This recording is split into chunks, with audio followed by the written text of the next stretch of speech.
Why do people need SEO? Tại sao mọi người cần SEO?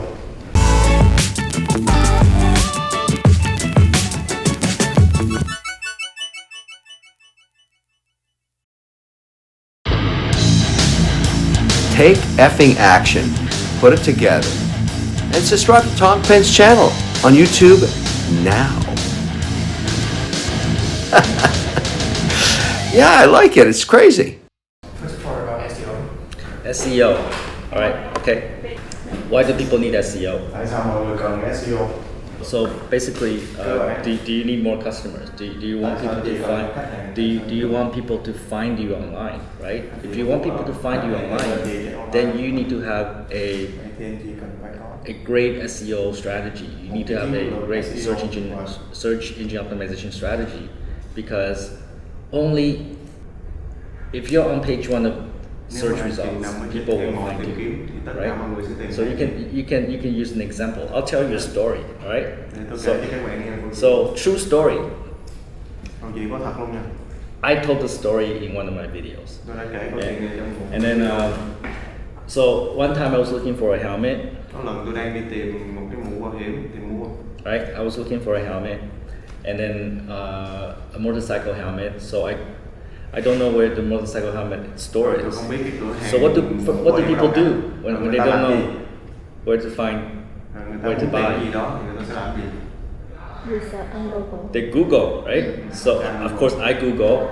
You know, I use my very poor Vietnamese, Mao, Antoine, Ho Chi Minh, right? Dinh Việt, yes. And then I only look at the first one, first two, the first one, second, and third. Right? I only look at the top three results, and I said this one's close to me.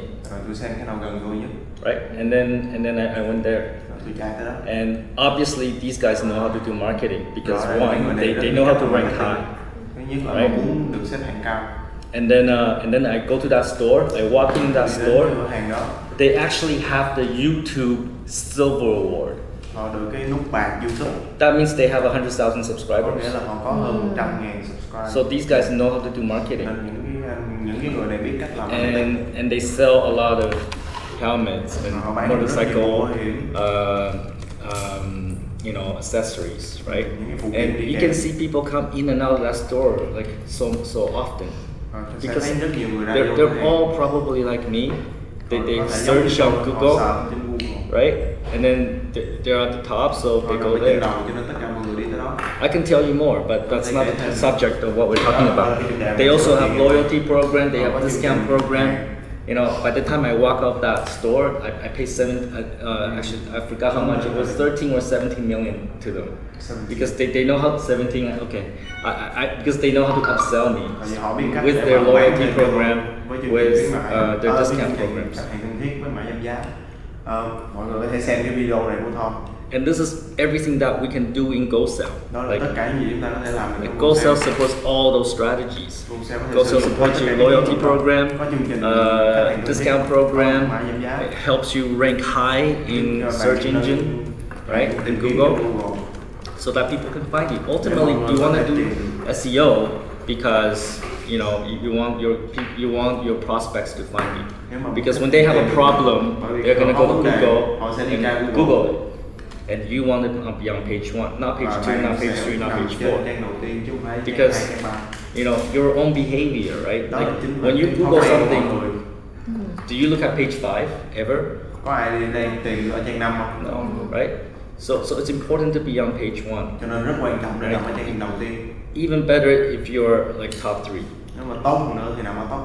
Imagine how much traffic that would drive to your business if you capture a keyword. If GoSell has like top 3 positioning for create website, imagine how much business we would have. Or create app, right? Or CRM, or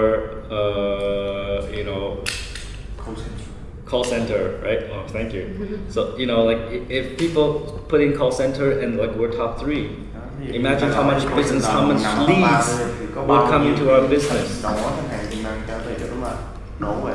right? And we will all make a lot of bonuses, right? And the same with our customers, right? You you need to be on top of the the Google search results. And how do you get to the top? Well, how do you get to the top? Well, you need to have a fast website, right? Loading speed is good.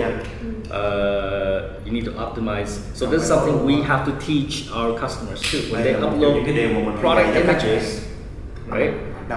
They have to optimize those images because we have customers that upload like big huge pictures to to their storefront, and those are not good because they won't rank high that way. So website speed is important, right? And you can go sell or optimize whatever, right? And then you also need to have all the keywords, the right titles, right? So we allow you to embed keywords and titles and the meta descriptions easily. So for every page, you can configure what keywords you want to put in. You know how to do that, right? And with SEO, you have to do it through experimentation, right? You don't really know what will work when you experiment. You try this, you try that, you try different things, right? And then you look at the actual search result, right? So you keep on improving it. Yeah. The companies that have a SEO strategy will be very successful because let's say Mr. Vu wants to paint his motorbike. Right. And Mr. Vu doesn't know where's a motorbike paint shop. And he Googles. Right. And then you're gonna go to the top 3. Yeah. So when you write about SEO, you want to focus on the key point, which is you want to find more customers. SEO being high on the Google search results, more visibility, more customers will find you. You also use the tools to do that, and you show some of the tools.